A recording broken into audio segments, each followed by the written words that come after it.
Hare Krishna, Krishna Krishna, Hare Hare, Hare Rama, Rama Rama, Hare Hare. Srila Prabhupada ki Jai. So we'll chant 3 Hare Krishna Mahamantras before we get started, as devotees are joining in through Facebook. Hare Krishna, Krishna Krishna, Hare Hare, Hare Rama, Rama Rama, Hare Hare. Hare Krishna, Krishna Krishna, Hare Hare, Hare Rama, Rama Rama, Hare Hare. Hare Krishna, Krishna Krishna, Hare Hare, Hare Rama, Rama Rama, Hare Hare. Srila Prabhupada ki Jai. So on behalf of ISKCON Toronto, I would like to welcome you to this monthly seminar series. And the topic that is chosen by the ISKCON Toronto Seminar Committee is defeating the demons within.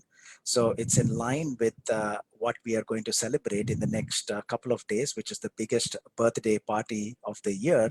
And this year, more than any other year, we'll be celebrating with more enthusiasm and devotion because of what all of us are going through because of this COVID. So it's an honor and privilege to be with all of you. And I look forward to an opportunity like this so that I can purify myself by hearing the topics about Lord Krishna. So again, we will be hearing wonderful pastimes of Lord Krishna through this topic that has been chosen, defeating the demons within. And we will have the question answer session, as well as if you have any, we will open up the audio in the last 10 minutes. And also, if you have any questions, you can send it along through the comment section through the Facebook or through Zoom as well. So with that, we'll get started. Hare Krishna, Krishna Krishna, Hare Hare, Hare Rama, Rama Rama, Hare Hare. Srila Prabhupada ki Jai. So today is 8th of August, which is a Saturday. So we will chant off with, we'll start off by chanting the Mangalacharan prayers together. So I know all of you are muted, but I will chant. You can chant along. For those of you who are comfortable in reading the English translations, please do so as well.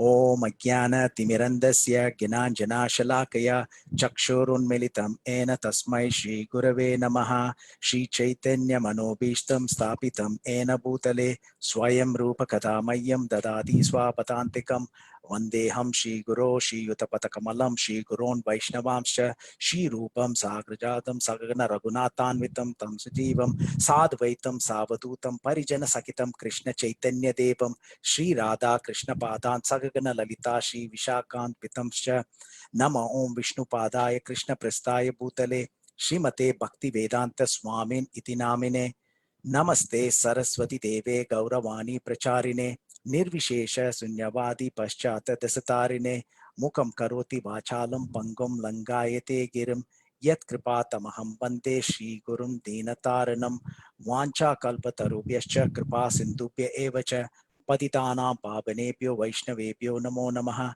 Namo Mahavadanyaya Krishna Prema Pratayate Krishnaya Krishna Chaitanya Namine Gauratvize Namaha Namo Brahmanya Devaya Go Brahmanya Itaya Cha Jagaditaya Krishnaya Govindaya Namo Namaha He Krishna Karuna Sindhu Dina Bandhu Jagatpate Gopesha Gopika Kanta Radha Kanta Namostute Tapta Kanchana Gaurange Radhe Vrindavaneshwari Vrishabhanu Sude Devi Pranamami Hari Priye Jai Shri Krishna Chaitanya Prabhu Nityananda Shri Advaita Gadadara Shivasati Gaura Bhakta Vrinda. Everyone together loudly. Hare Krishna, Krishna Krishna, Hare Hare, Hare Rama, Rama Rama, Hare Hare. Two more times. Hare Krishna, Krishna Krishna, Hare Hare, Hare Rama, Rama Rama, Hare Hare, Hare Krishna, Krishna Krishna, Hare Hare, Hare Rama, Rama Rama, Hare Hare. Srila Prabhupada ki Jai. Gaura Premanande, Hari Hari Bol. So again, on behalf of ISKCON Toronto, I would like to welcome each one of you to this wonderful seminar. And the title of the seminar is Defeating the Demons Within, and in line with what we are going to celebrate in the next couple of days, which is the biggest birthday party of the year, which is Janmashtami. So as we go through this presentation, we put in a lot of information in each one of the slides, and during the course of this 1 hour 15 minutes, 1 hour 30 minutes presentation, you will find that many of the slides having very interesting information. So I would kindly encourage you to take a photograph or a picture with your cell phone as we go through these slides, so that you can refer to these pictures later on. It'll save you a lot of time, and I can tell you that. So you can, more than you can take down notes as you feel fit, or you can take down the pictures or photographs of the screen, which has the PowerPoint slide, with your cell phone. So the topic is defeating the demons within. So who or what is a demon? So we want to get started off with that before we get into the details of how to defeat, or if we have to defeat the demons within. So who or what is a demon? So demon means an evil spirit or a devil or a fiend who's in general wicked, evil, or cruel. So again, there's nothing new. We all know that. Just a definition from the dictionary. So anything that is wicked or cruel is referred to as a demon. And also a demoniac person, we have heard this very frequently, is a person. It can also be a habit. So a demon can also be an habit. It can be an passion or an influence or an obsession, which is persistently tormenting all of us. Okay, so slowly we are getting into from who or what is a demon to inner demon. So then inner demon is a phrase that is generally used to our inner struggles. Now, we as human beings in this conditioned nature, we all have inner demons within us, and we are going to see that. So that's a slow, sort of connection between who or what is a demon and the inner demons that we are talking about, something that we are all struggling with, not on a daily basis. At some point it just bubbles up to the surface. So we all have inner demons, and whether we acknowledge it or not, whether we know it or not, because we can't see the inner demons, because they're subtle in nature and they're lurking inside us, and it periodically makes us do something irrational, selfish things that we don't want to do, but sometimes we may be forced to do because of these subtle demoniac obstacles that are within us. So we tried to ignore these demons that are within us, but they're always there, bubbling up, as I said, to the surface, periodically seeping out from the lid, even though when we try to keep it inside, so strongly inside, intact, with the lid on top, sometimes it just forces itself and comes out. So we have a problem that in different degrees we have different demoniac natures within us, and we'll see what does the scripture teaches us. So we have taken wonderful verses from Bhagavad Gita, where, especially from the 16th chapter, where Lord Krishna explains about the demoniac nature, which is the inner demons that we have. And also we'll make the link to the Srimad Bhagavatam pastimes, especially the pastimes in Gokul and in Vrindavan, 21 fascinating events or pastimes that have taken place, and the connection that is given from the Bhagavad Gita to Srimad Bhagavatam through a wonderful book by Bhaktivinoda Thakur. So we'll see that. So it's a complete package that we have. So let's spend this next 1 hour or 1 hour 15 minutes effectively by making use of this seminar as an opportunity to meditate on these pastimes, to get rid of our inner demons or demoniac nature that we have, or the obstacles that we have in our life. So I know all of you are muted. Whomsoever is online, you are muted. If it is interactive session, I would have opened it up for all of you to come up with some of the inner demons that you think are applicable to most of us or all of us. But in the absence of that, I'm going to go through each one of them. So the first set of inner demons that we are all very much aware of is lust, anger, greed, envy, pride, and illusion. So these are the things that we can't see unless it manifests externally. So lust, anger, greed, envy, pride, and illusion. And some of the other common demons that we all know impacts us negatively are lethargy. We're talking about when it comes to not only the material nature or in this material world, these will be problem for us, but definitely these are hurdles for us in this spiritual progress that we are trying to make. So lethargy, laziness, happiness with status quo. So I'm chanting X number of rounds, so let me stay there. I'm going to the temple once every 15 days. That's okay. So being happy with the status quo is also a common inner demon. So you would have seen, especially for the devotees who work somewhere, you would have heard the terminology continuous improvement. If you're not continuously improving, you're left behind. Your customers become ex-customers as well if you don't cope up with the demands of what is going on around us. So similarly, in the spiritual way of life as well, we have to continuously improve. Wherever we are today, tomorrow it has to be better than this. Otherwise, we will make no progress. So that is status quo. So sometimes being happy with the status quo because of laziness or lethargy is also one of the common inner demons that we have. Lack of faith, because faith is the foundational aspect of everything. Burj Khalifa is one of the biggest sort of buildings that we know of in Dubai. Just imagine, or CN Tower you can take into consideration. If the foundation is not strong, then the whole building will collapse. So we may be in Krishna consciousness in ISKCON for 20 years, but if we don't have faith in the Supreme Personality of Godhead, then everything collapses. So the key is stirring up the faith periodically, like today, when we have this great opportunity to take part in the seminar and then stir our faith and benefit spiritually from it. Procrastination. Yeah, so sure, I want to read this pastime. I want to really internalize the contents of this pastime, but I don't have time. Let's do it next week, next month, right? That's procrastination. So that's also our common inner demon that we need to focus and eradicate for us to progress in spiritual life. Time is running out, as we know, especially during this COVID times. Strange things are happening and many people are leaving their lives. We just heard about the plane crash in a way after landing in Kerala. Quite a few people died. Anytime anything can happen. Padam padam yat vipadam natesam. So let's not procrastinate when it comes to spiritual activities. Whatever we have to do, we want to do, we should do spiritually, let's do it now. Tomorrow is too late. Okay, tomorrow is too late. Let's do it now. It takes some effort, but it is worth for us to go through this pain. Short-term pain, long-term gain. Judgmental. So this is very important. We usually tend to judge a person by the outlook or by the look. We tend to judge the book by the looks, and it's the biggest mistake that we can make. And there are so many pastimes in the scriptures that warn us and teach us not to fall into this trap. Vritrasura was like a demon, but he was one of the greatest devotees, as you know.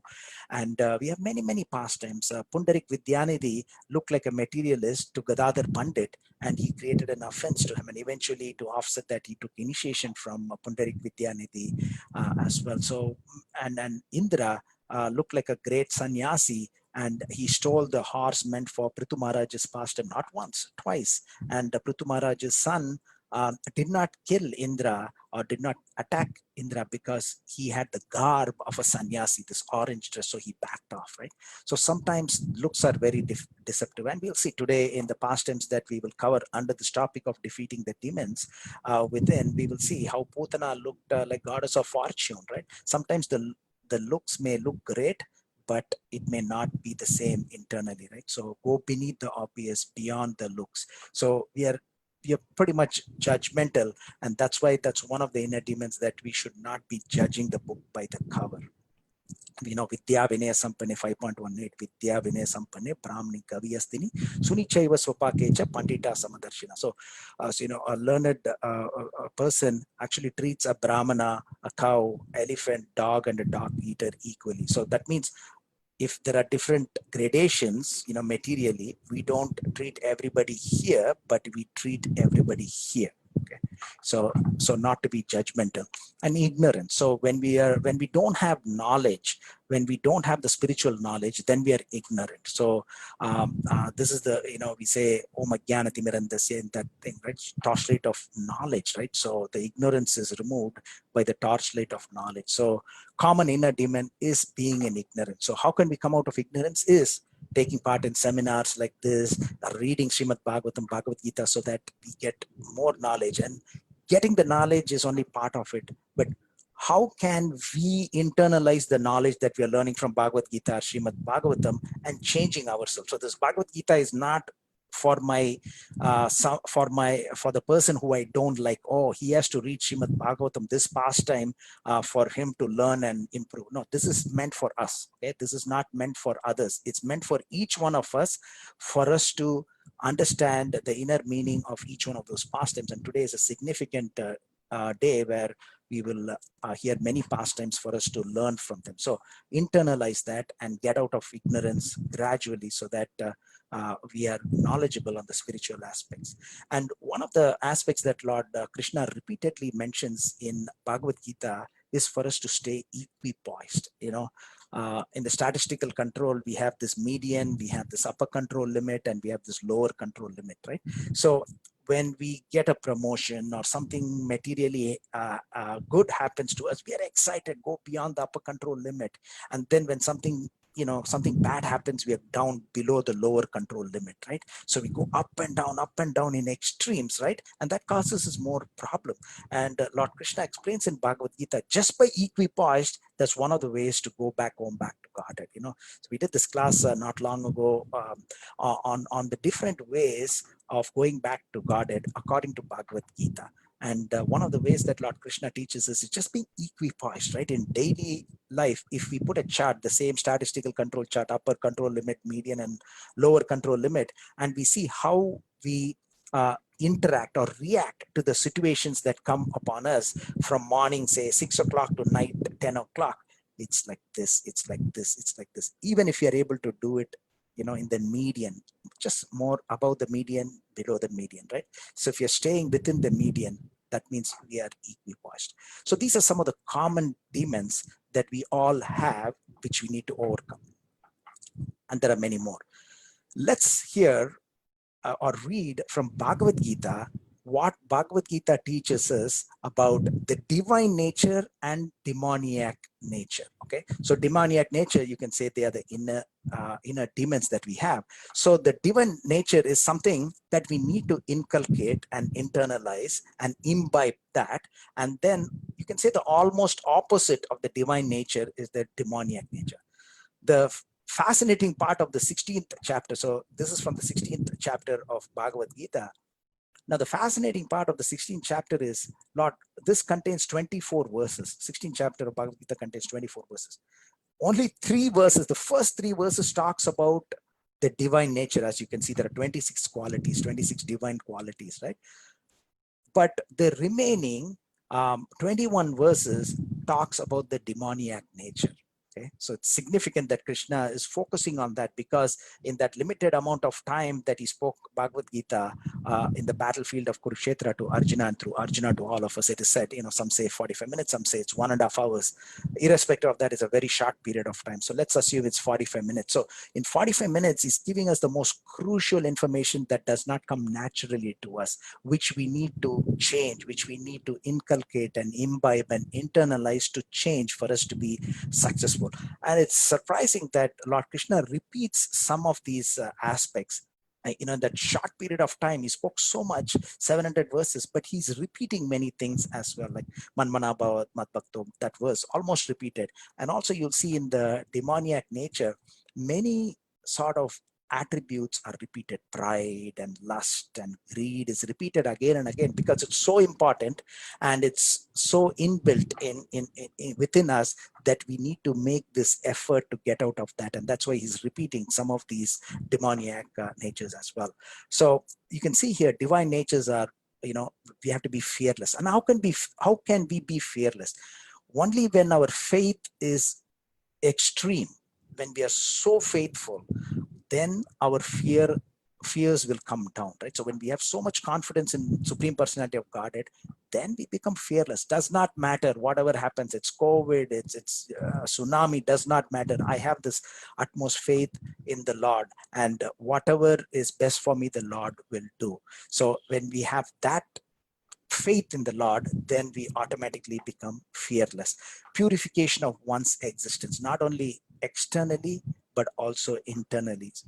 For those of us who are initiated, this is a mantra that, we chant, Om Apavitra Pavitro Va Sarvavastam Gatopiva Yasmaret Pundirikaksham Sabhaya Bhayantara Suchihi Shri Vishnu, Shri Vishnu, Shri Vishnu. Whether having gone through all conditions of material life or not, when one remembers the lotus eyes of Lord Krishna, we become externally and internally pure or clean, right? So purification of one's existence externally and internally. Cultivation of spiritual knowledge. Again, how can we cultivate spiritual knowledge? It's only through understanding the contents of Bhagavad Gita, Srimad Bhagavatam, Chaitanya Charitamrita, etc., attending classes like this so that we collectively learn from each other as well. Charity, 17th chapter, Lord Krishna talks about charity in the mode of goodness, passion, ignorance. Very straightforward instruction that is given by Lord Krishna. So we can learn. So once we know what to do and what not to do. That's all is whole of Bhagavad Gita. Self-control, right? So because we are attracted, endless parade of material attractions are going by, endless parade, right? You turn this side, there's something attractive materially, this side something attractive. With all our senses, eyes, nose, tongue, ears, everything is getting attracted to different things. So we need to have that self-control. And then performance of sacrifice. So we have many sacrifices. The best sacrifice in this age of Kali is chanting the holy names of the Lord. We also have fire yajna, one fire yajna that we are doing on Tuesday, on the day of Janmashtami. So once in a while we get this opportunity to perform different kinds of sacrifice. But the greatest sacrifice that we can do very easily by ourselves, which does not cost anything, which takes less time to get the same result, is chanting the holy names of the Lord. Studying the Vedas. Now, even if you're not able to study the 4 Vedas, when we read Srimad Bhagavatam, it is the natural commentary on the Vedanta Sutra. Vedanta. Anta means Anta Kale Chamameva, like end of Vedas, or the conclusion of Vedas is given in Vedanta Sutras, and Srimad Bhagavatam is a natural commentary on Vedanta Sutra. So we are studying Vedas when we read Srimad Bhagavatam. Austerity. So Janmashtami is coming in the next couple of days. So we control our senses, we control our tongue, we don't eat anything, we don't drink anything until midnight, right? So that's an austerity. And the tapasya, you can say, simplicity, like more we want to gain, then we tend to get involved more materially, and it complicates things. So simple living, and then non-violence, we eat only vegetarian, ahimsa, etc. Truthfulness, speak. Again, there is a lot of information in Bhagavad Gita in the 17th chapter about that. Freedom from anger, and you'll see that it's a direct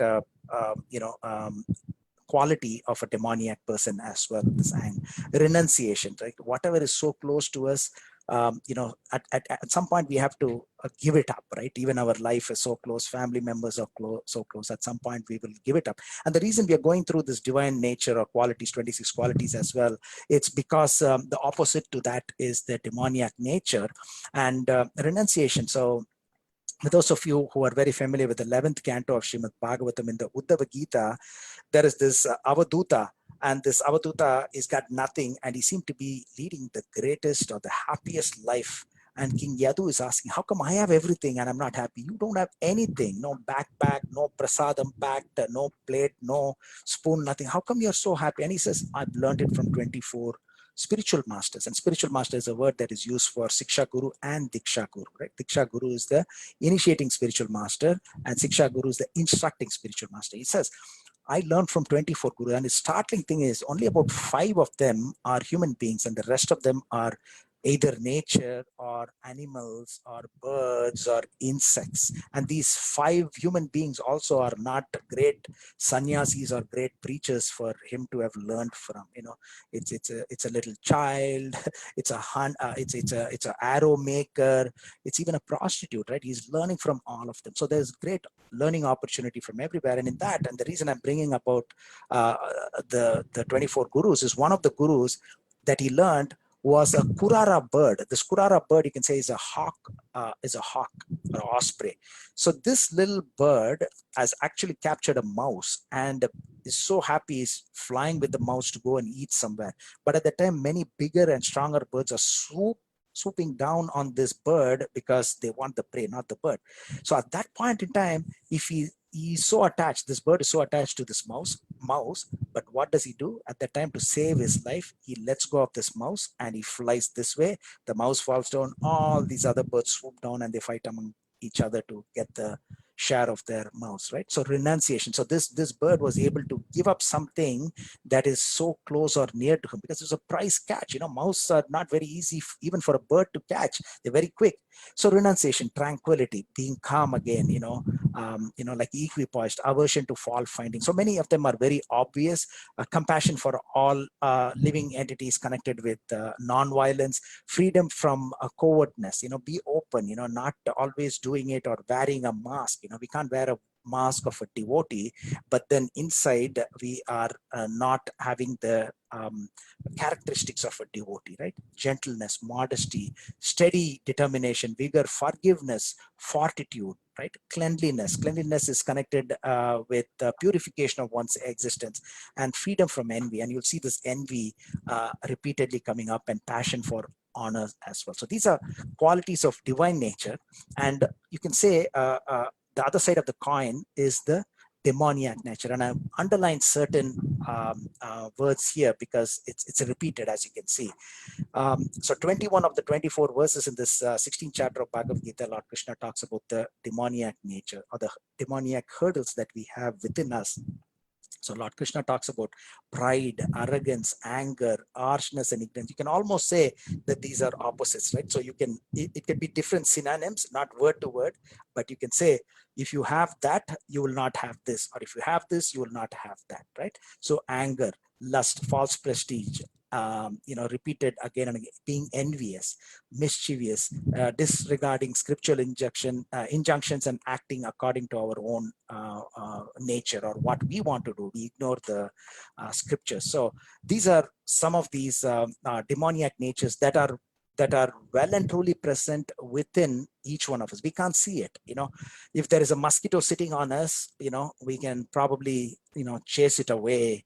And I'm being gentle here. So let's assume that there is a mosquito. We can see it and it's going to cause harm. And we know that we have to ensure that it's not biting us. So we'll take action. We can see it. But what is subtle within us, we cannot see, but it is causing major problems for all of us. And all the devotees have come a long way now from where we were before. Before we came to Krishna consciousness, we did not know what to do, what not to do. Let's face it, if Srila Prabhupada did not come to the West, Srila Prabhupada ki jai.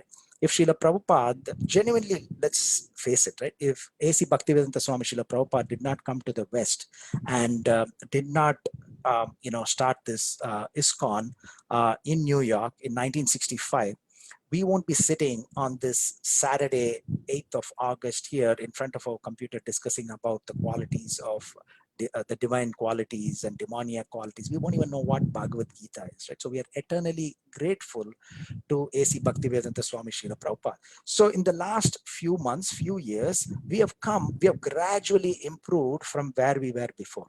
But then, as we heard, time is running out. Anytime, anything can happen. Planes are crashing. COVID is, there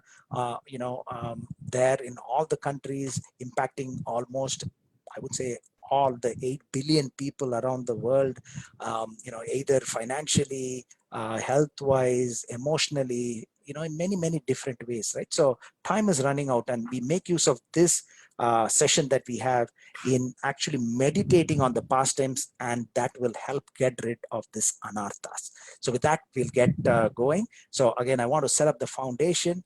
We all have different demoniac natures within us. If not, Lord Krishna will not spend almost an entire chapter of Bhagavad Gita on what are the demoniac natures or the inner demons and why we need to eradicate them and how can we not just live with them. Okay. So the question, nice progression is, what if the internal demons are left as it is? Now, if all of us also agree, oh yeah, we have a little bit of pride, little bit of false prestige, lust and improper behavior. It's there in all of us, but it's not much, so I'm okay. We can't say that, okay? We don't know how much we have. You don't know when it'll bubble up and explode into an uncontrollable situation. So we need to make sure that we are aware of them, that we have it, and then how to get rid of them. First of all, why do we need to get rid of them? Can we not just let these inner demons stay as it is? So Krishna says in this famous verse, again in the 16th chapter, Trividam narakasyedam dwaram nasanam atmana kama krodhas tata lobas tasmadeta trayam tachet. There are three gates leading to this hell: lust, anger, and greed, and they were covered in the previous slide, as you know, in the demoniac nature, and the opposite of that was there in the divine nature. So every sane man should give these up. You know, insane means mentally not stable, deranged person. That person will only have all these. He can keep it: lust, anger, and greed. So here Krishna says, if any sane person is there, he should give up these three things. Out of all the things, he's explaining this in many verses. Okay, so I'm just picking one verse. So it doesn't mean that Lord Krishna is focusing on only these three aspects of demoniac nature. So every sane man should give them up. Otherwise, it leads to the degradation of the soul. So we know from the second chapter of Bhagavad Gita, the soul cannot be hurt by anything, cannot be destroyed, etc., etc. But here the acharyas teach us that degradation of the soul means the spiritual propensity is derailed. Like when we are more into this lust, anger, and greed, the spiritual progress that we are all trying to make, it will be stagnant or derailed. So that's what is the importance of getting rid of these internal demons, and three examples are given here. I just took some more from Bhagavad Gita 3.31, where Lord Krishna says, those persons who execute duties according to my injunctions and who follow this teaching faithfully without envy become free from the bondage of fruitive activity. So who execute the duties according to my injunctions. So if you remember in the previous slide, it says demoniac nature is not following the injunction. So here, following the injunction and also being without envy, which is also a demoniac nature. And in the very next verse, Lord Krishna says, but anyone who out of envy disregards the teachings and do not follow them regularly are to be ruined. They'll be ruined in their endeavors for perfection. So that will be a biggest hurdle for us to progress. So in our own best interest, for our own self, we have to get rid of them somehow, even though we may not know that we all have them in varying degrees. We just have to make this conscious effort to get rid of them, and we'll see how to get rid of them. And in the 18th chapter, Lord Krishna says, and one who listens with faith and without envy, again the word envy comes, which is a demoniac nature, becomes free from sinful reactions and attains the auspicious planets where the pious dwell. Again, the key is with faith, without envy, and then there is a wonderful result from there. And I took one that's unlimited. Believe me, I had 4 more pages, but I had to cut it down, keeping in mind the time that we have for today. So I just have one more from this wonderful pastime from the 5th canto of Srimad Bhagavatam, where Lord Rishabdev was an expansion of Lord Krishna. And as you know, he had 100 sons. The eldest son is Bharat Maharaj, who we know became the deer in his next life, and in the following life he became Jada Bharat. So he's teaching his 100 sons. He's saying, my dear sons, you should not envy any living entity. Okay. And he says, be it moving or non-moving, know that I'm situated in them, because he's in the soul. So even if it's somebody who we don't like, okay, let's assume we don't like somebody, this is a fascinating instruction, because if somebody doesn't like somebody, do not envy them or do not get angry at them, because in their heart, Krishna's already established this fact again and again, not just in Bhagavad Gita, but in Srimad Bhagavatam. 15.15 is a fascinating verse. Sarvasya chaham riti sannivishto mattasmriti jnanam apohanam cha, where he's saying, I'm seated in everyone's heart. Right? From me comes remembrance, knowledge, forgetfulness, etc. So he's seated in every. So even in a person who we may not like, who we hate, we cannot hate anymore, because we know that those are all demons, and that's causing us destructive nature, and it's making us go through the problems, and you'll see that in the very next slide.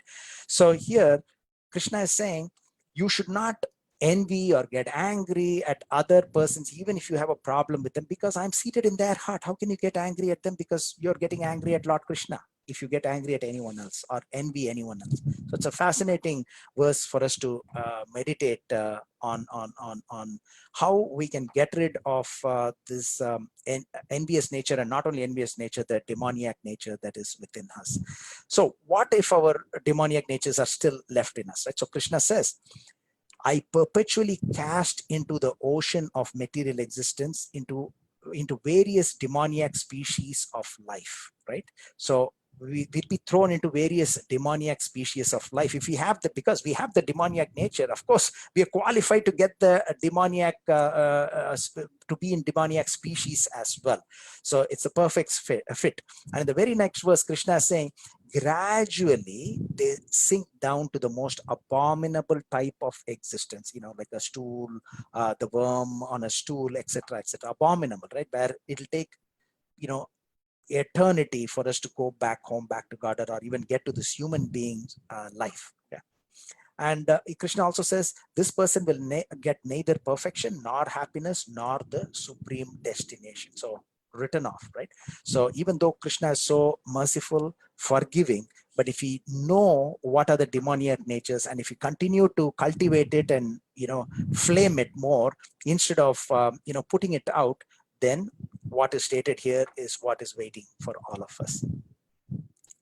So from our main pastimes of our great of our Supreme Personality of Godhead, we learn about the demons as well. So we talked about lust, anger, pride, envy, illusion, etc. Greed, envy, pride, and illusion.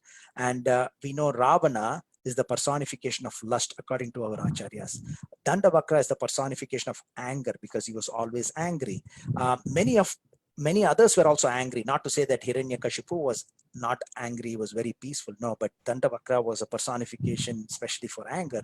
Hiranyaksha for greed, and Sishupal for envy, Hiranyakashipu for pride, and Kumbhakarna for illusion, because he was in this mode of illusion, or you can say ignorance, and he was sleeping. It's a different sort of pastime where by the twist of the tongue, benediction was asked in a different way, where he was sleeping for majority of his time. So let's get into this. We now know what are the inner demons, who are the inner demons, or what are the inner demons, and we know that they must be defeated, because Krishna says it has to be defeated, otherwise we have problems, based on Bhagavad Gita. But how do we get rid of them? As we know, Bhagavad Gita was spoken in a short period of time, 45 minutes. So we know what to do and what not to do, but we will not know how to do, how not to do. So that's when we go to Srimad Bhagavatam. Is a perfect companion, correlation between Bhagavad Gita and Srimad Bhagavatam. So what to do and how to do from Srimad Bhagavatam. The theoretical part is Bhagavad Gita, the practical part is Srimad Bhagavatam. Krishna says, surrender unto me, abandon all varieties of religion and surrender. If you just read Bhagavad Gita, just imagine, how do we know how to surrender? When we read Srimad Bhagavatam, we know, this is how Draupadi surrendered, and then she got saved. This is how King Indradumna, who became Gajendra, the elephant, how he was saved, because he eventually, lifted his trunk with the lotus flower, and he said, "My dear Krishna, I surrender to you." And then Lord Krishna, Vishnu, came in Garuda right away and saved him as well. So, so the theoretical part and practical part is nicely illustrated in Bhagavad Gita and Srimad Bhagavatam. And the fascinating part is Bhaktivinoda Thakur created this beautiful bridge between 16th chapter of Bhagavad Gita, and especially the first 36 or 37 chapters of Srimad Bhagavatam, through his book Chaitanya Shikshamrita, by describing how we can eradicate the anarthas through the wonderful pastimes of Lord Krishna in Gokul and Vrindavan. So again, there are many pastimes and they can have a lot of significance, as we know, but he's focused on these 21 different activities or events or pastimes that took place in Gokul and Vrindavan. Of course, we already read, there are many pastimes, like how in Chaitanya Bhagavat, we read how Gadadhar Pandit actually judged the book by the cover, or mistook Pundarik Vidyanidhi as a materialist when he was the greatest spiritualist, right? So there are many other pastimes throughout Srimad Bhagavatam that teaches us different ways to get rid of various other anarthas, but these are 21 specific anarthas that we can get rid of by just meditating on the 21 different pastimes of Lord Krishna in Gokul and in Vrindavan. So this book was penned down by Bhaktivinoda Thakur in 1886, and the book's name is Chaitanya Shikshamrita, and it was in Bengali. If somebody's interested, I can send it to you, but I don't have the Bengali version.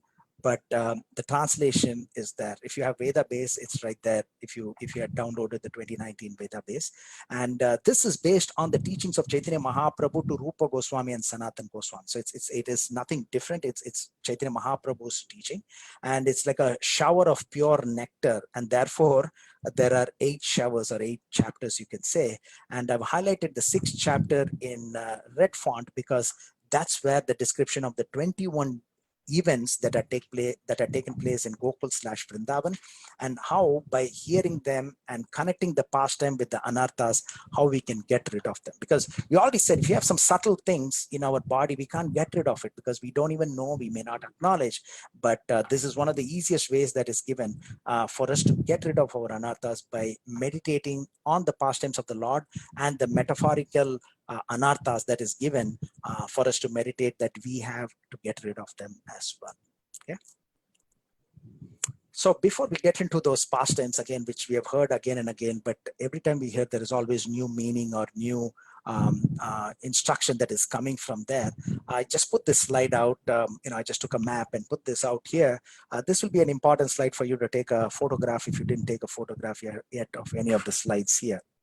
So here, Vrindavan, for those of you who've been to, I know most of you would have been to Vrindavan and Mathura area many times. So Vrindavan to Mathura is about 15 kilometers, and Mathura to Gokul is about 10 kilometers, and Vrindavan to Gokul is about 25 kilometers. So it's all nearby, okay? So all we have to know is Lord Krishna was taken, when he was taken from Mathura to Gokul, and then from Gokul he moved to Vrindavan, and then Dwarka, of course, it's very far away in the western part of India. For today's pastime, we just need to know the topographical area, the distance between Vrindavan, Mathura, and Gokul. So it's all nearby, and I have the map there.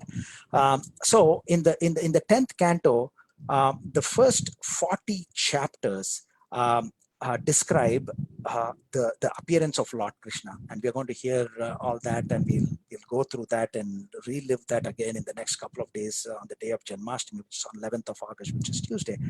So the appearance of Lord Krishna, the wonderful prayers by the demigods who came to the prison and offered all these wonderful prayers when actually Krishna didn't appear yet, didn't appear yet, and wonderful prayers, and then his appearance, and then his pastimes in Gokul after he was taken by Vasudev to Nanda Maharaj's palace. So in Gokul, where he spent about 3 years and 4 months time, and then his pastimes in Vrindavan and Nandagaon for about a total of 8 years. So total of about 11 years, Lord Krishna spent as soon as he appeared in Gokul and in Vrindavan. And that constitutes about 40 chapters of the total of 90 chapters. If you remember, in the 10th canto, 10th canto is the biggest canto in the whole of Srimad Bhagavatam. It's got the maximum number of chapters, which is 90, and it's got almost 4,000 verses. So when you do the calculation, it comes to about 28% of the entire Srimad Bhagavatam is in the 10th canto. And everything that we hear or read about Lord Krishna is from this 10th canto, about Lord Krishna. We have other incarnations in other cantos of Srimad Bhagavatam. So 11 chapters are dedicated to pastimes of Lord Krishna in Mathura. And he spent 18 years in Mathura, and then 96 years Krishna spent in Dwaraka. And that constitutes about the last 39 chapters of the 10th canto of Srimad Bhagavatam. Now, sometimes he goes out of Mathura or out of Mathura and out of Dwaraka and comes back, but majority of his pastimes are in those three areas as we mentioned. So in Chaitanya Shikshamrita, Bhaktivinoda Thakur has explained how Lord Krishna killed the demons and what are the anarthas that they represent and why they need to be killed from our own existence, right? So by remembering these pastimes, we will be able to destroy the inner demons that we have. So that's the easy process that is given to us. Otherwise, what process do we have? So one sure way for sure we will learn is that one way to get rid of our anger or pride or envy and all those demonic activities is that we get hit repeatedly. We make mistakes. We are angry. We get angry at our manager, at our manager's manager. We get angry with so many people, and then we get fixed. We lose our job. We get kicked out of the house because of fighting with everybody. So in that way, we will be forced to change. That's one way. We don't want to go through that. And sometimes we may have gone to an extent, got hit, and we would have come back, but not learned enough. Now, we don't want to go through those extremes to learn our lesson. So that is why a simple process given by Bhaktivinoda Thakur that if we meditate on the pastimes and the corresponding metaphors of the inner demons that these pastimes represent, and we acknowledge that we have these problems and we worship the Lord in bhakti, because of bhakti, then we'll be able to get rid of this. So in the 32 chapters from 10.6 to 10.37, we read these wonderful activities or events that are taking place in Gokul / Vrindavan, and we'll quickly go through them and the corresponding anarthas, so that we can benefit from this wonderful book of Bhaktivinoda Thakur called Chaitanya Shikshamrita. So before we get further, what is an anartha and what is an aparad? Okay, anartha means unwanted, meaningless, not necessary, not required. These are not required for our day-to-day existence. These are not required at all. So for example, the 4 pillars of sense gratification. So these are examples that Srila Prabhupada has given. So anartha means unwanted things. And we are talking about today through these pastimes, the inner demons means we are talking about anarthas, not aparad. Aparad means offenses. We offend a devotee by words or thoughts or deeds. Nama aparad, offenses against the holy name, offenses against a holy dham. We go to a holy dham and we create offenses there. We beat up a rickshawala in Vrindavan. It is said, even the monkeys and the pigs that are there, they're all living their last lifetime. That they were actually, it is said that they were all greedy people in the previous life, but they led their life in Vrindavan. So they live one more life in Vrindavan itself in this little abominable condition. So we don't throw a stone, a very big stone on a pig that is lying down on the path when we are going for parikrama. So those are all some of the seva, dham aparada. And then we have seva aparada. When we are doing service, what are the offenses that we can commit? And Vaishnava aparada against other devotees as well. There are many pastimes that denote this as well. So before we get started, these demons represent anarthas which must be cleansed from our heart. These are metaphorical demons that are named here. And the cleaning of anarthas will happen by the practice of Krishna Bhakti. So when we are hearing these pastimes in devotion and acknowledging the fact that we have these anarthas, then we'll be getting rid of these anarthas. Again, these pastimes with these anarthas are not meant for somebody who I don't like or you don't like. It is for you and me. It is for me.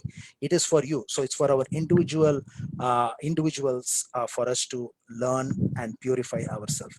So important, just as the mind is subtle, the inner demons are subtle. So we can't see them, we can't feel them. Only when they manifest, we'll know it's too late by that time.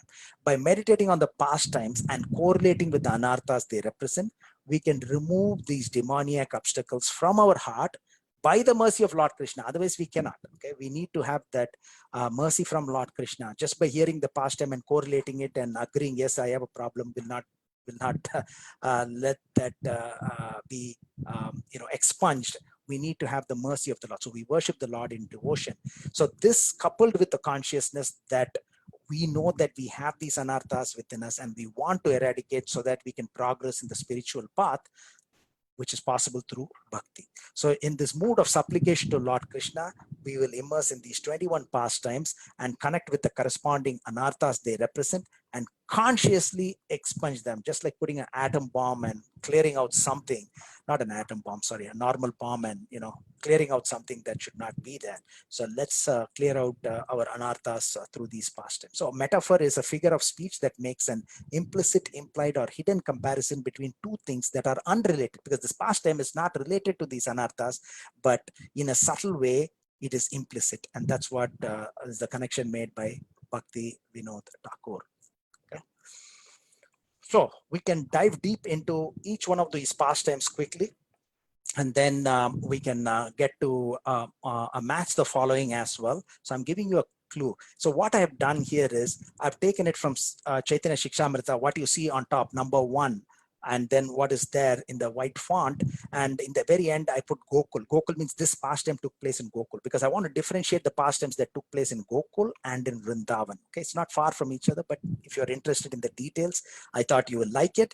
And I also put, for your reference and for your benefit, what chapter of the 10th canto this particular pastime is. Again, I'm not copying and pasting from anywhere, so you can, except for this Chaitanya Shikshamrita and of course the pictures, you can take a photograph as you feel fit, so that you can reference these pastimes again. So, and also I've highlighted, if you're wondering why I've highlighted something in yellow, the fake guru, because there's a big paragraph that is given as far as the anarthas are concerned. I've shortened it so that your focus is on the shortened version of it, so that we can easily remember. So Putana represents the fake guru, and this pastime happened in Gokul, and she used her appearance to deceive everyone. As you know, she came like the goddess of fortune, but then inside she had an ugly heart. So again, don't judge the book by the cover. If they judged the devotees of Vrindavan, they thought that she was goddess of fortune coming to take care of Krishna or feeding Krishna, but she had an ugly heart, and she gained the confidence because of her outward appearance, and then she fed the child, or she tried to kill Krishna with the poison, right? Which is the worst thing that somebody can do. The baby is totally dependent on the mother, and the mother, if the mother is poisoning the child, is the worst thing. The innocent child, helpless child. So that's the worst thing that anybody can do. Similarly, giving the milk of spiritual wisdom is an act of affection of a guru. To put poison or further material illusion is a horrendous distortion, right?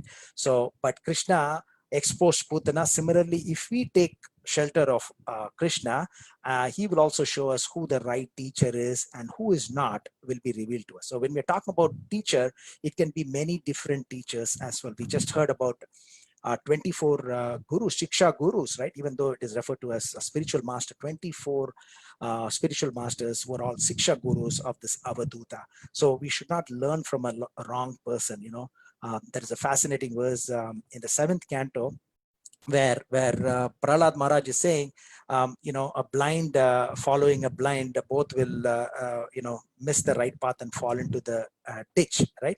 So here we need the proper guru or a teacher, and when we meditate that this is a problem that we have, we don't know who to go to get instructions.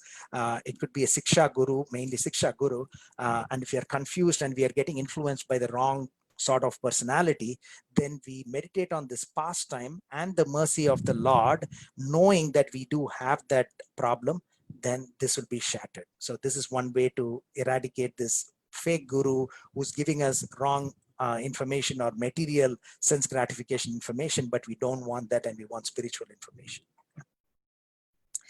The second demon is Shakatasura, which is a card demon. As you know, he's the only demon that came in the form of an unconscious thing. Okay, it's not a living thing. What you see as a demon is after Lord Krishna kicked, but he was just like an innocent cart, dead cart, and Krishna was put underneath this cart, and then Krishna knew that it's not just a cart, right? So it was supposed to implode and fall on Krishna. This is not as simple as what you look. It was having huge, heavy things on the cart, so it will easily crush many human beings, mature, strong human beings. What to speak of a baby? But then it did not implode, but it exploded, and Shakatasura died as well.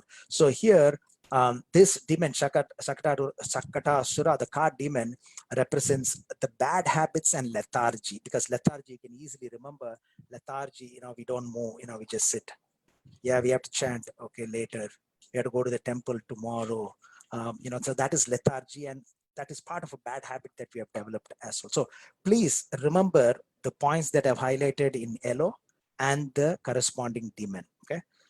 So I've seen some chat questions, I think, but I'm not able to see. I see that blinking, but I can't take the questions now. So we'll wait till the end before we take the questions. Okay. So Putana represents a fake guru, and Shakatasura, the card demon, represents a bad habit, lethargy. You can read through the whole thing, carrying the burden of cartload of old and new bad habits, vanity, etc.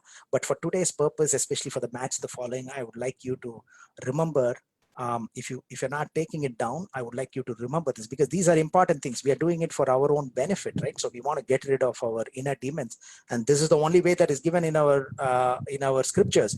We can read the past tense, hear the past tense, but we don't know that it represents metaphorically some of these inner demons that we have. And this is the greatest opportunity for us. We may know the past time, but we may not have known the inner demon that it represents. Today we know. Together, with connecting those two, we can get rid of this inner demons by sincerely worshipping Lord Krishna. So Shakatasura, the card demon, represents bad habits and lethargy. Nobody was able to see that, but Krishna was able to see this unconscious thing that was there with heavy load, and Krishna killed this Shakatasura. And similarly, our spiritual lethargy will also be destroyed by Lord Krishna. Just imagine Krishna kicking the spiritual lethargy that we have, so that we become active. So we're chanting more, we are reading more, we are hearing more, going to the temple, doing more service, etc. So Trinavarta is the whirlwind demon. I'm not going to go through the details of each one of those pastimes, because we know these pastimes. When we have a dedicated class for any of these demons, then we'll go dive deeper into this. But here today, all we want to know is, let's look at the beautiful picture from BBT, look at the name of the demon, what it represents, and the summary of this pastime, and what we need to learn, and then use this inner spiritual bomb to shatter this inner demon, so that we benefit from that. So here, Trinavarta, he represents the false pride which comes from material scholarship, which leads to bogus philosophies, etc. So if you remember this pastime, it's in the 7th chapter of the 10th canto. Lord Krishna became so heavy all of a sudden, that because he knows the future, he knows the past, present, and future. So he knows that Trinavarta is coming to take him and try to kill him. So he does not want Mother Yasoda to be impacted, because he may have taken both of them and gone, right? So he became so heavy that Mother Yasoda could not tolerate the weight of Lord Krishna. Yeah, suddenly he became so heavy. So what did Mother Yasoda do?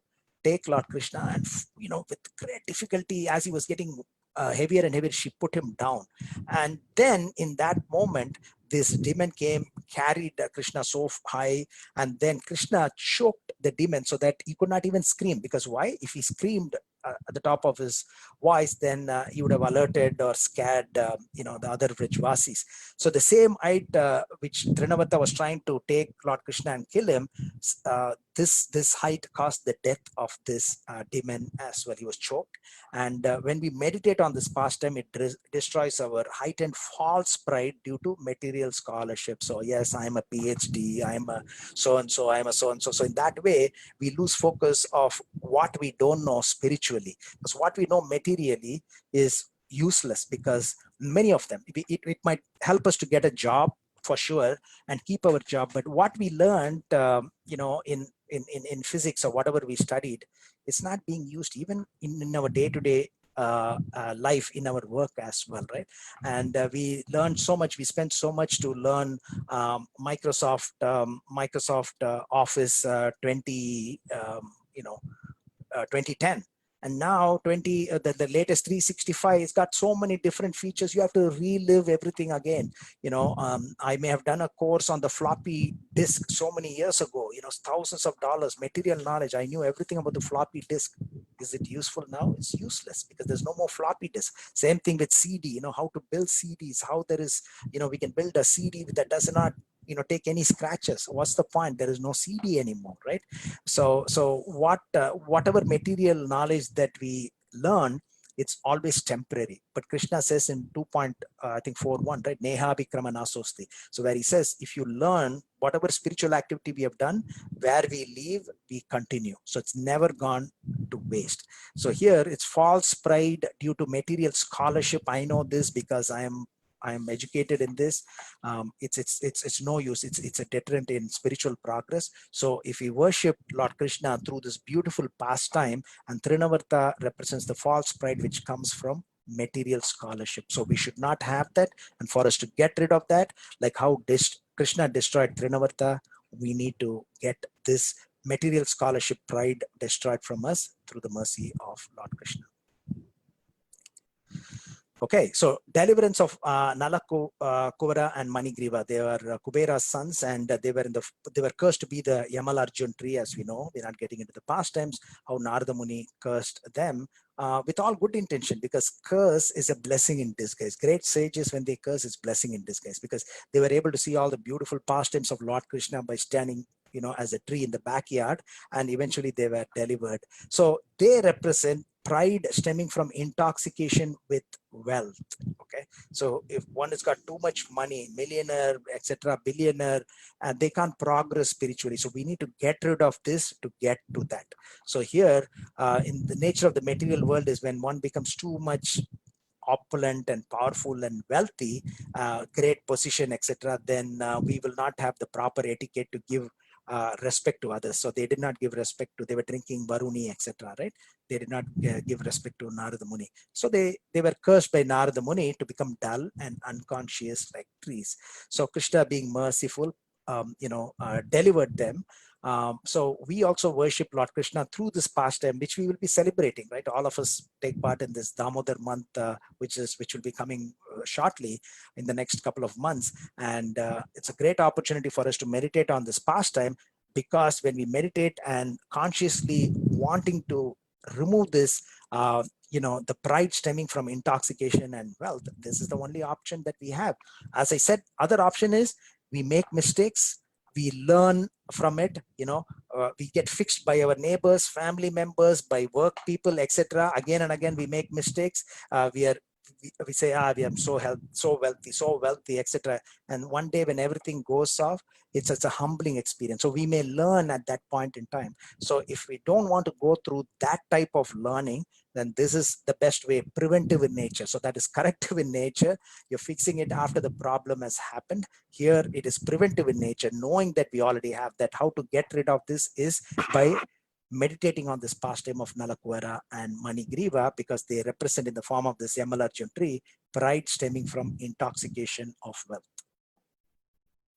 So these are all the pastimes that are taken place in Gokul. So 4 pastimes that are taken place in Gokul. But those of you who are very detail oriented, there are a couple of events that had happened place that is not referred in this Shikshamrita for various reasons. Lord Krishna drinking Mother Yasoda's milk, and then he yawned, and Mother Yasoda saw the universal form the first time in 10.7, and for the second time she saw the universal form in 10.8, so twice. So that is not represented in this book.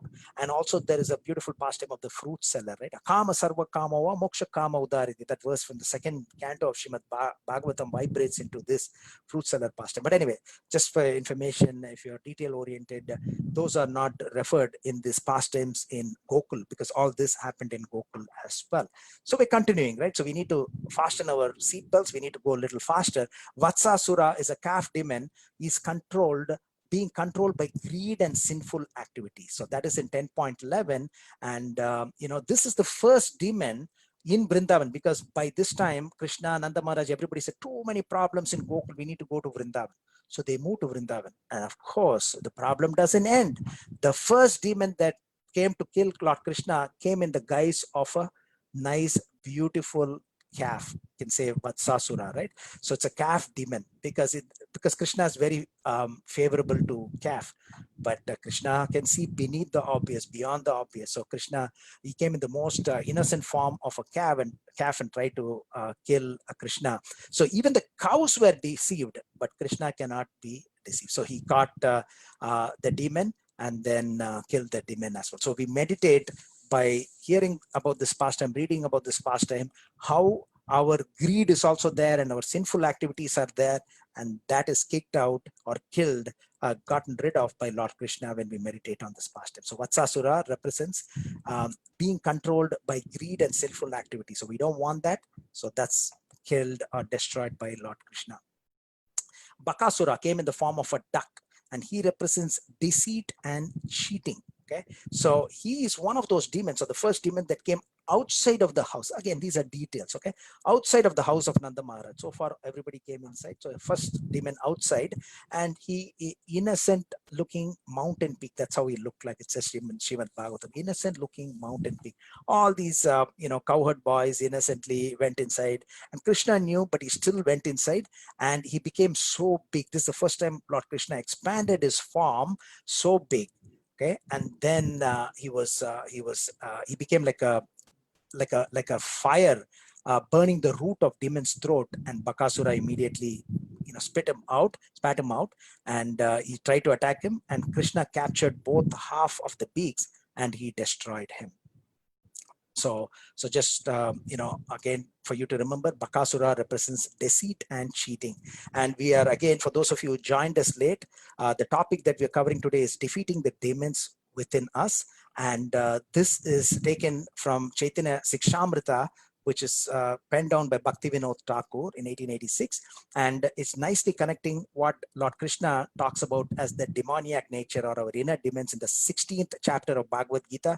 And it's fascinating that, as I mentioned, 24 verses are there. 21 verses, the last 21 verses are Lord Krishna's talking about the demoniac nature. And it's a beautiful practical aspects of how to get rid of it, because Bhagavad Gita teaches us what to do, what not to do.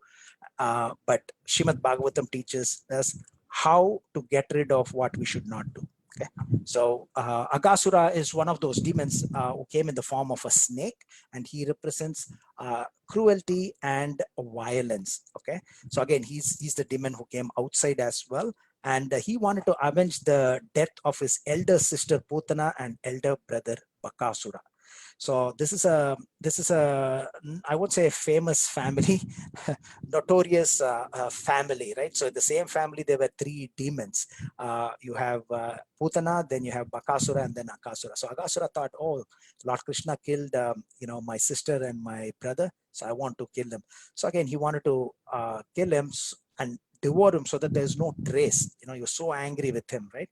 So they all thought it's a nice plaything, and the cowherd boys again entered, and Krishna also entered. And then, this is the first time he actually expanded, not in Bakasura's pastime. This is the time he became hot in the previous pastime, so he had to spit him out. But here he expanded bigger and bigger and bigger, and then the Agasura suffocated and he died.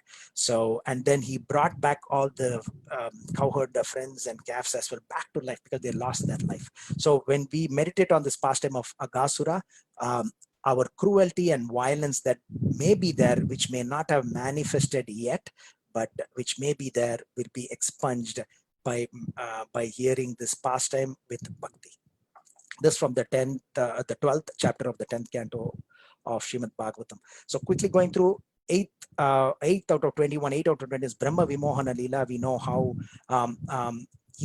Brahma had this speculative scholasticism, right? So where he had this skepticism about this young boy. Is he God? So he captured all these cowherd boys and calves and hid them for a year. And he also heard about this wonderful pastime of Aghasura, because these happened very next to each other after Aghasura. So the boys were able to tell about the pastime of Aghasura only after 1 year, because they were captured for one full earthly year by Brahma. Right? So anyone materially born is subjected to this bewilderment. Bewilderment means a feeling of being perplexed or confused. All of us sometimes get confused. The beautiful pastime in Chaitanya Leela as well, where the thieves take Lord Chaitanya Mahaprabhu, they capture him, and then they go everywhere. They got bewildered, they got confused, and they came to the starting point where they took Chaitanya Mahaprabhu, if you remember, right? So here, Brahma took away Krishna's associate. 1 earthly year is 13,750th of a second of the time of Brahma. Okay, so I did the calculation based on 311 trillion years and 40 billion years that Lord Brahma lived. So you do the calculation. So 1 earthly year is 13,750th of a second of a time of Lord Brahma. So to test the supremacy of Lord Brahma, and Lord Brahma expanded as the number of calves and as number of the cowherd boys. Okay, and when Brahma saw, they were all in the form of Vishnumurti. Okay, so this is a meditative pastime where we may also have this speculation, skepticism, etc. So because he was the first created being, Lord Brahma, so he may have thought, what is this little boy? Is he going to be God? He's just playing with all these other boys and eating curd rice, etc. So again, we may have that knowledge about an individual or about God. So the speculation, skepticism is represented by this Brahma Vimohana Leela. So Dhenukasura is the ass demon, and he represents gross material intelligence, ignorance of spiritual knowledge as well. This is from the 15th chapter of the 10th canto, because the cowherd boys wanted to eat with the beautiful, wonderful fruit in the Talavan forest because it was so sweet, and because this demon was guarding that, nobody was able to go. But then Lord Krishna and Balaram went, and Balaram especially killed this Dhenuka Sura. So this is a pastime that we also have this gross material intelligence and ignorance of spiritual knowledge, which is all of us what we have. We may think that we know, but what we don't know is like the ocean, and what we know is like a drop in the ocean. So ignorance of spiritual knowledge and gross material intelligence is represented by this ass demon, and we want to get rid of this. And the only way that we can get rid of this is by meditating on this pastime. And there's a beautiful picture, as I said, every slide has got a beautiful BBT picture. Okay, we are halfway there. Kaliya pastime. This is he represents pride, deceit, and harming others, because he came to harm others. He actually harmed all the birds and all the vegetation, and he also bit Lord Krishna. And of course, nothing happens to Lord Krishna. So it's described in 2 chapters, 16th and 17th chapter of the 10th canto. And Kaliya was there in one of the lakes in Yamuna, and he was very poisonous, and all the fishes and birds and grass and trees were all dying. And even the birds, the birds that were flying on top, they just fell down because of this poisonous vapor that was coming from the lake, right? So Krishna climbed on top of this Kadamba tree, and then we know the pastime. Krishna actually expanded his form, forcing Kaliya to release him as he was captured by Lord Krishna. And then he had 1,000 hoods, and if you remember, he had 101 prominent hoods out of 1,000. So Krishna started to dance. Just imagine, for those of you who know dancing, even dancing on a flat surface is so difficult. Just imagine, for those of you who've been running on a treadmill, right? So each one of the hoods are like treadmill, and not like a flat treadmill. It's like going up and down, right? So it's like this, and Krishna was beautifully dancing on all these hoods, 1,000 hoods, and he was smashing each one of those hoods as well, 101 prominent hoods. And he started vomiting ghastly blood from his mouth and nostrils. And his wives, Kaliya's wives, Nagapatnis, offered beautiful. This is one of the great prayers that we have in Srimad Bhagavatam. So if you get a chance, please read the wonderful prayers of Nagapatnis. And then finally, Krishna did not kill him. This is one of those personalities who was not killed, and he was asked to return to Ramanayaka island. swallowing the forest fire. So this happened twice. So Krishna swallowed the forest fire not once, twice. So the first time he swallowed the forest fire, and that forest fire represents intercommunical discord amongst Vaishnavas. This is something that we see very often. So this is something that we need to destroy, because Krishna doesn't want this. Okay, that's why Krishna swallowed this forest fire, not only to save these cowherd boys and calves and cows, but also to show us that this intercommunal discord amongst Vaishnavas should not be there. So immediately after Kaliya pastime, that this pastime had taken place, and when all of them were sleeping in the night, because this comes in a subtle way, right? When all of them were sleeping in the night, they were extremely disturbed early in the morning when there's so much of great fire coming and threatening to kill them, right? Burn them alive. And what did they do? They prayed to Lord Krishna. This is a recurring theme. So this is one thing that I want you to follow as well, because whenever they were in trouble, they prayed to Lord Krishna, and Lord Krishna comes and helps them. So this is a great instruction for all of us. All of us go through some problems. Okay, every day, every week, every month, we have a lot of problems. It could be materially, it could be spiritually, and our only recourse is to worship Lord Krishna, so that Lord Krishna, pray to Lord Krishna, surrender to Lord Krishna. We already learned how Draupadi surrendered, and then Krishna protected her. We already learned Gajendra, how he surrendered to Lord Krishna, how he was protected. Nanda Maharaj, you will see how he surrendered, and he was protected as well. So this is the first time, and it represents intercommunical discord among Vaishnavas. So I may not be spending too much time. I'm keeping an eye on the time as well. So let's quickly go through this. Pralambasura is a demon that represents the lusty inclination and desire for worship and position. So when they were all playing and dancing, so he came as a friend, and Pralamba was in the losing team, so he was carrying the lordship, and then he lost his life because Balaram killed him with his fist on his head, and he represents the lusty desires and inclination and desire for worship and position. So all of us do have this in varying degrees. So we meditate on this pastime, and just like Balaram is smashing the head of this Pralambasura, let's worship the Lord as he's hitting the lusty desires and desire for worship in our heart as well. The subtle enemy or demon is destroyed. Second time Lord Krishna swallowed the forest fire. This represents the disturbance of religious principles and interference with religious people who are atheists. Okay, so this is the second time. So again, I didn't underline this, but because here in the middle of the screen, you can see they're saying, we are souls surrendered unto you, please save us. So when we ask for help, we will get the help. Okay, then we have Brahmana's wife. So here Brahmanas were performing a great sacrifice, and Krishna sent the cowherd boys to go and ask them, please ask them for some food.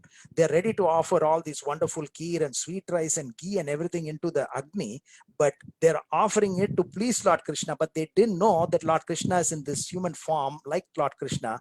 So when these cowherd boys came and asked for them, they ignored them, right? And then they went sadly and told Krishna, oh, we asked the Brahmanas who are doing this yajna, they didn't want to give us, they ignored us. And Krishna said, no problem, go to their wives. And the wives had heard so many things about Lord Krishna, just like many great personalities like Rukmani has never seen Lord Krishna. She just heard about Lord Krishna and she was eager to meet him. Similarly, the Brahmana's wife had heard about Lord Krishna, and then once these cowherd boys said that Krishna is nearby and he's wanting some food, they took all sorts of wonderful sweets and materials for Lord Krishna to eat.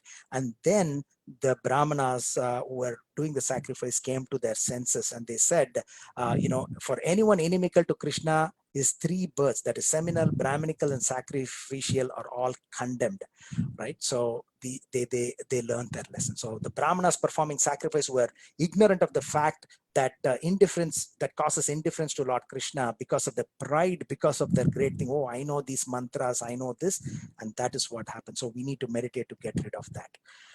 And then overcoming the pride of Indra, we know this, the Govardhan Leela, a demigod worship, and the tendency to think that I am supreme is represented by this. And this happened in Vrindavan.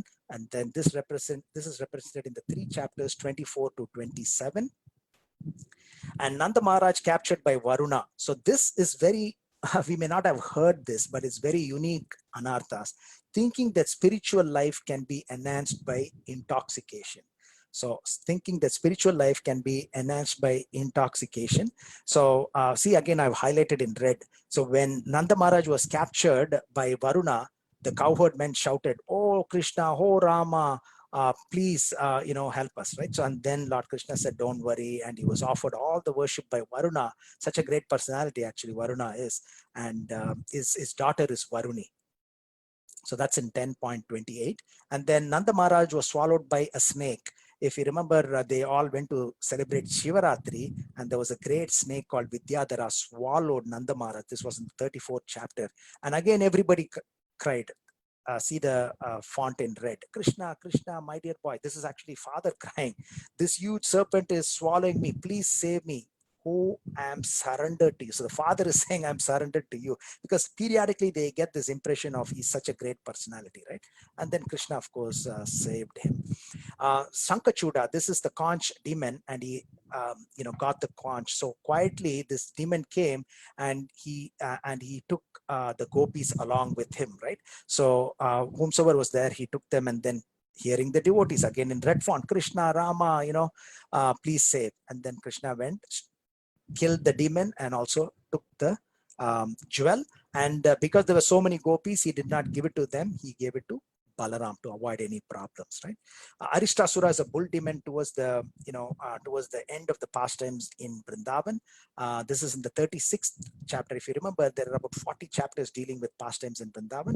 So he came as a bull demon. The first demon was a calf demon, which we saw earlier, and this is a bull demon. He represents disregard for bhakti and attraction for cheating a religion. So again, the inhabitants rushed and they said, "Krishna, Krishna," and then Krishna killed him. Like, he took and just hit him, like, how you take a cloth, wet cloth, and you trash it on the ground to dry it. That's how this Arishtasura was killed. And it is said he was so huge that he made the earth tremble as he tore it apart with the hoops. And it is said, the clouds are at least 2 miles above, right? So it is said that that hump, there is a hump for the bull, right, in the back. That hump was actually so high, close to the clouds. So the clouds were thinking this hump was a mountain. Usually the clouds gather near the mountain. For those who have been to Switzerland, see this beautiful scenery of clouds in the about 20 feet, 30 feet below the mountain. So here, the clouds were thinking that it was a mountain, but it is the hump of Arishtasura. The penultimate demon was Kesi, and again, it's not all of them demons. As you saw, Brahma Vimohana Leela was there. So some of them were events like swallowing the forest fire, etc. But this was a demon, a horse demon. By the way, we also have Lord Hayagriva with a horse head, but this is a horse demon, and he represents great. He says, whenever we think I'm a great devotee and I can be a spiritual master, it can be any one of us with this anartha.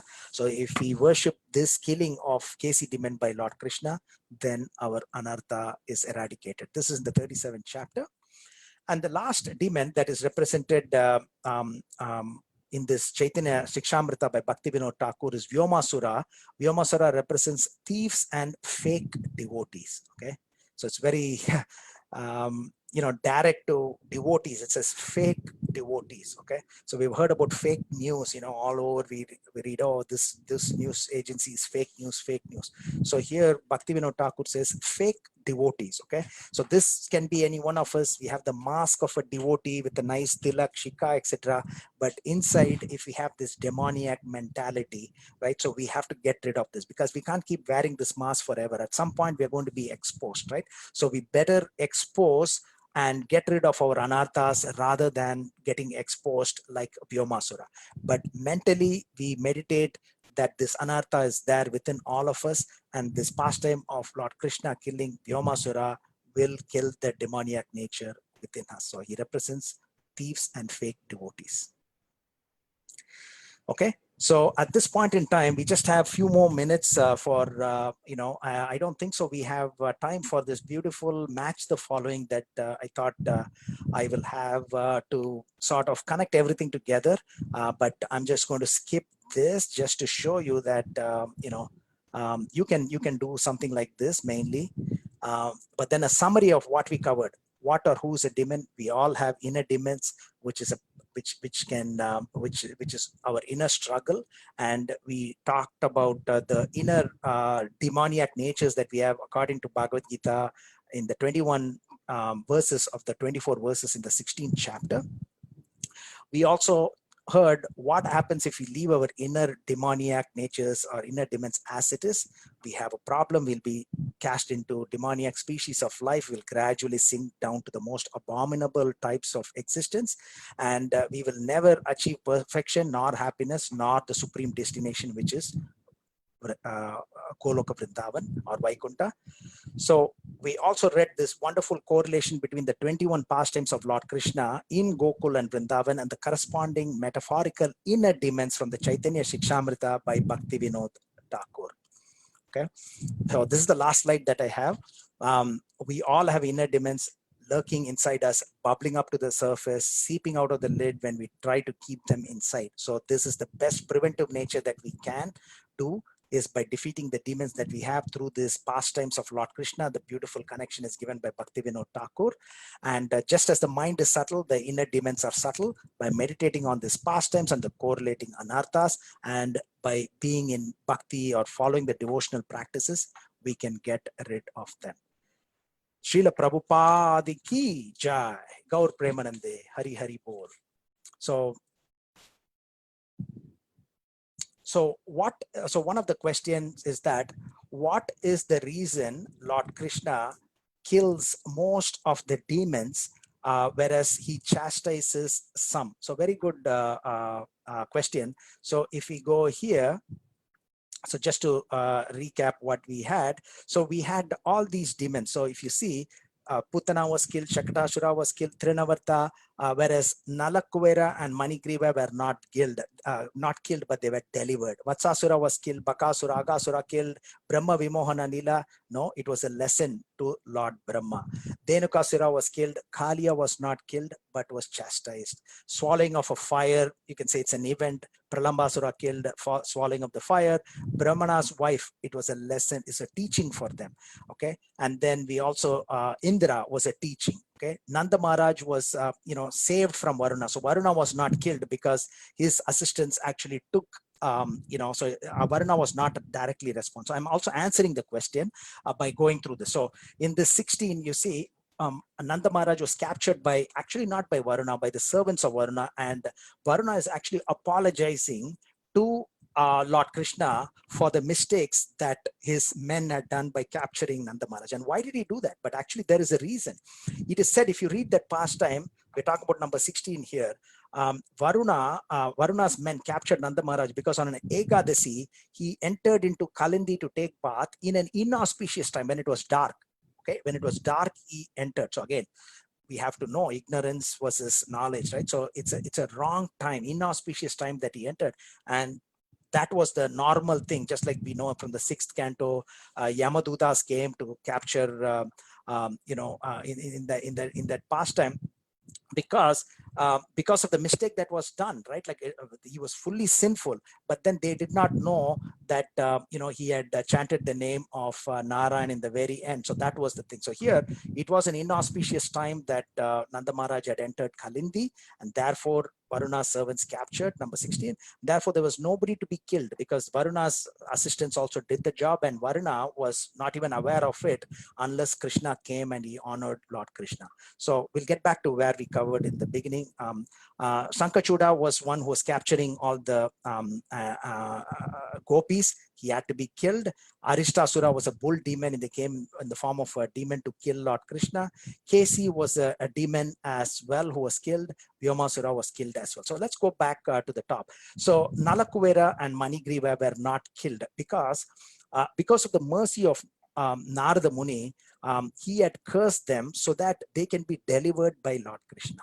Because Kubera is a great personality, is the treasurer of the demigods, and therefore he wanted to teach a lesson through them and for all of us as well who may be intoxicated. They drank Varuni, we may be intoxicated with wealth, material happiness, etc. So this was a lesson to be taught, not to be killed.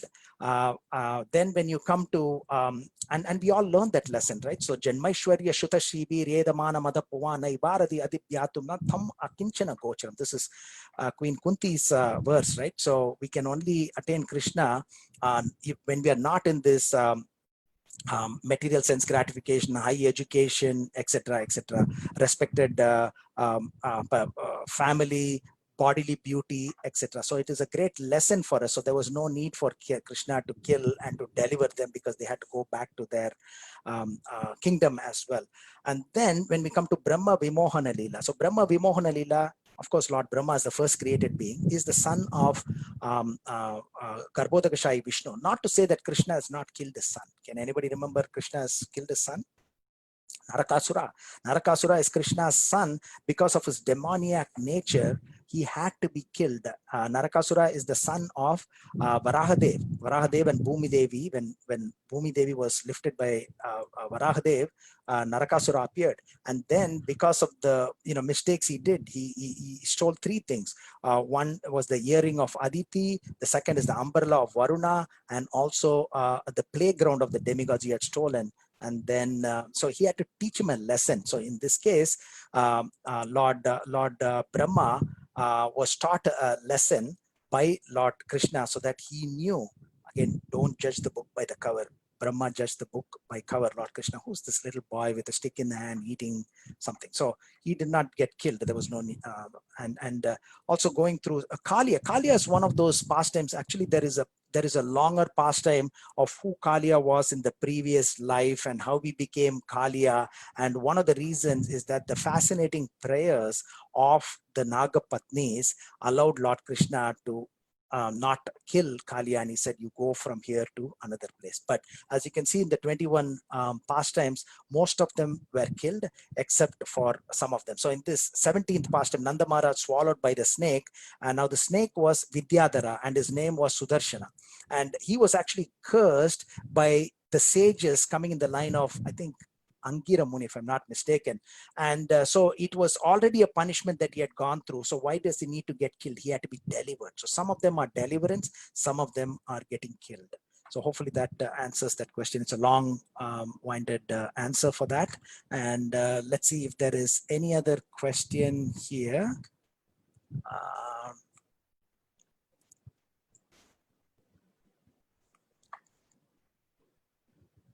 So is there any other question, Prabhu?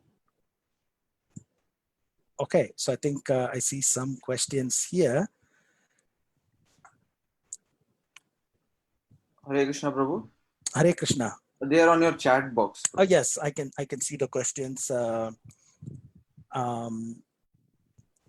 can just pick some of these questions. I know quite a few questions are there. Also, that was a question asked by, I think, Jagannath Mishra Prabhu. Why? What is the reason Krishna kills most demons, but he chastises some of them? So, I mean, there could be many more reasons. Again, I just gave some of the reasons that I've heard as to why, some of them were not killed. Of course, like Lord Brahma, Nalakuvera, Manigriva, etc. Okay, so this is another question. One may have many anarthas and one may even be trying to work on them, but how does one know that they are making progress? Because sometimes it feels like one has not changed much and is still struggling with these challenges. Okay, so that's a great question that is relevant to all of us, right? So we may still be struggling and it may not be changing. Now, one beautiful thing is, I don't think so.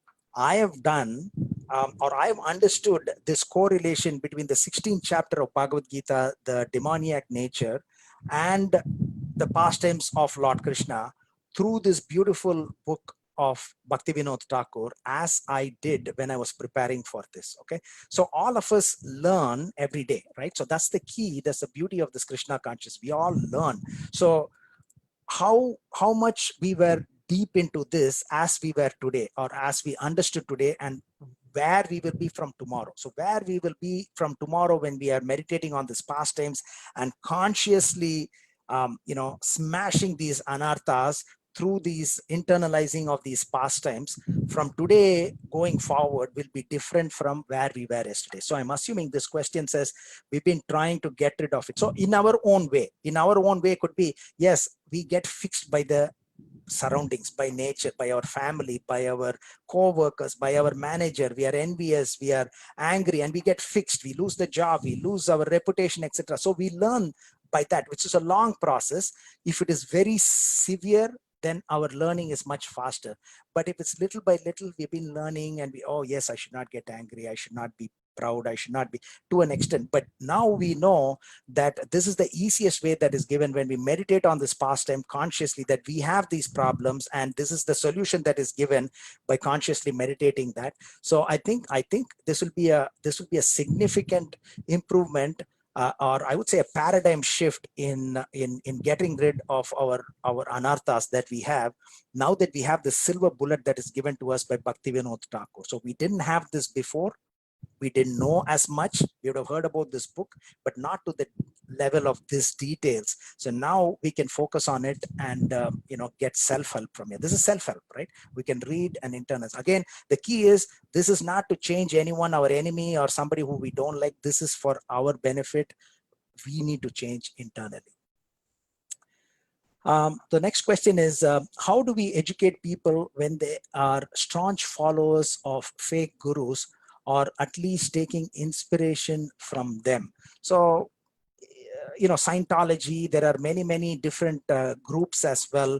And, it is said in 12th canto of Srimad Bhagavatam, right? Like in this Kali Yuga, if anybody can be convincing, then they seem to be right. And it is said, right, a lie often told becomes a truth, right? So this question is very important question. There are many fake gurus as well. So when we say fake gurus, let's stick with Siksha gurus, right? Or anything material, people who drive us into this material sense gratification. They're also teachers, right? But as I mentioned in the 7th canto, there is a fascinating verse where Prahlad Maharaj is saying, blind leading a blind, both of them miss the right path and fall into a ditch, right? So there are many false gurus. So the good thing is we by the mercy of ISKCON founder Acharya A.C. Bhaktivedanta Swami Srila Prabhupada, we are in this Brahma Madhva Gaudiya Vaishnava Sampradaya. We are coming in this parampara where we have all these books that are given to us.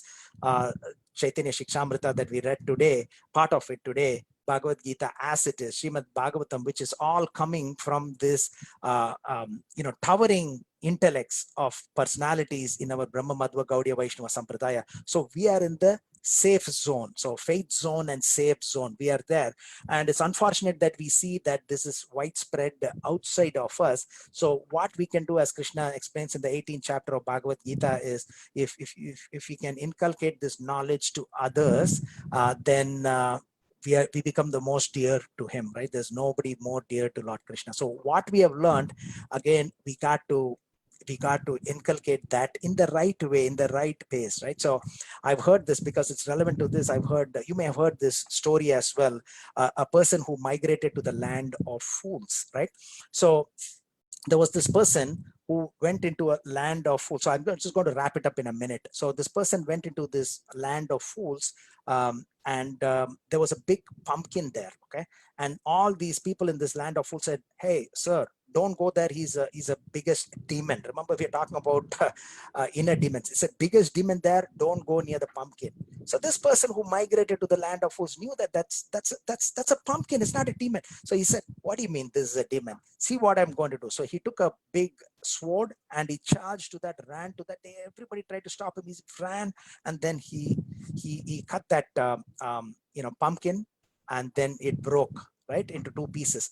And then what? And he was so proud. You see, you call this a demon? So what did all these people do? They said, this demon is much bigger demon than that demon. So let's kill this demon. So they killed this person.